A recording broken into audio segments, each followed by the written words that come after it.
Alors Damien Abad, Emmanuel Macron a annoncé, vous l'évoquiez, le déconfinement, en tout cas un début de déconfinement pour le 11 mai.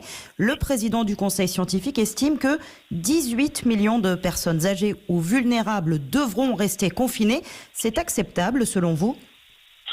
Non, je ne crois pas. Je crois que d'abord, il y a un trouble qui a été jeté avec ces déclarations et avec les incertitudes que le gouvernement laisse subsister sur cette question des seniors.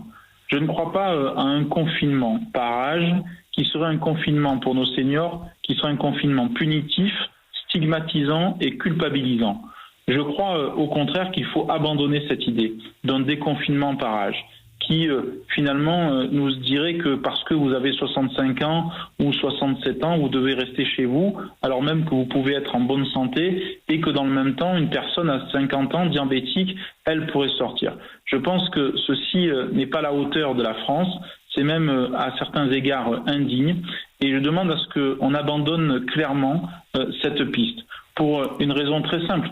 C'est qu'aujourd'hui, on peut tout à fait imaginer à ce que les personnes âgées en question consultent leur médecin traitant et que leur médecin traitant leur donne un avis sur leur possibilité de sortie, sur le respect des conditions sanitaires et des gestes barrières, de manière à ce qu'on n'ait pas une stigmatisation de toute une partie de la population et des seniors. Il y a aussi beaucoup de seniors en bonne santé et il faut aussi penser à tout ça.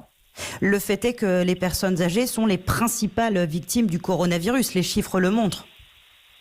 Bien entendu, mais comme elles sont aussi les principales victimes de la grippe, comme elles sont les principales victimes d'un certain nombre de maladies, je crois qu'aujourd'hui, il faut bien sûr avoir ce principe de précaution sanitaire qui est indispensable, mais je crois qu'on ne peut pas, si vous voulez, créer une situation stigmatisante avec une interdiction pure et simple d'aller et de venir pour toutes les personnes qui auraient plus de 65 ou plus de 70 ans. Non, je pense qu'il faut faire du cas par cas, je pense qu'il faut faire confiance à la médecine de proximité et qu'il faut donner les moyens tout simplement à cette médecine de ville de donner les directives, les orientations pour les personnes âgées. Beaucoup de seniors aujourd'hui le vivent mal et je crois qu'ils ont raison de le mal le vivre.